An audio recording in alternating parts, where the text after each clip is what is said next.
మరో విచిత్రం కూడా చెప్పాలి. మరో విచిత్రం ఏమిటనంటే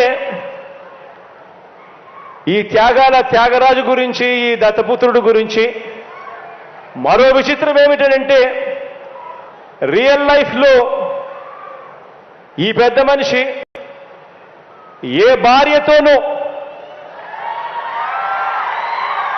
ముచ్చటగా కనీసం 3-4 సంవత్సరాలైనా కూడా కాపురం చేసి ఉండడు. ఈ మ్యారేజ్ ఇస్తారు.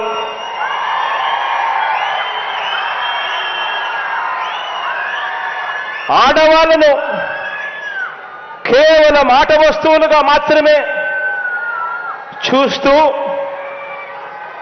పెళ్లి అనే ఒక పవిత్ర వ్యవస్థను,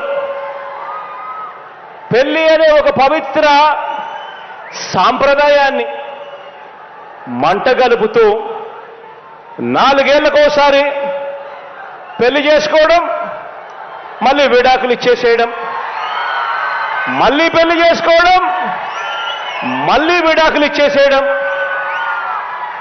ఏకంగా కార్లను మార్చినట్టుగా భార్యలను మారుస్తా ఉన్న ఈ పెద్ద మనిషి 3 సంవత్సరాలకు 4 సంవత్సరాలకు భార్యలను మారుస్తా ఉన్న ఈ పెద్ద మనిషి ఇప్పటికే 3 భార్యలు అయిపోయారు అని అంటే ఆలోచన చేయమని అడుగుతా ఉన్నా.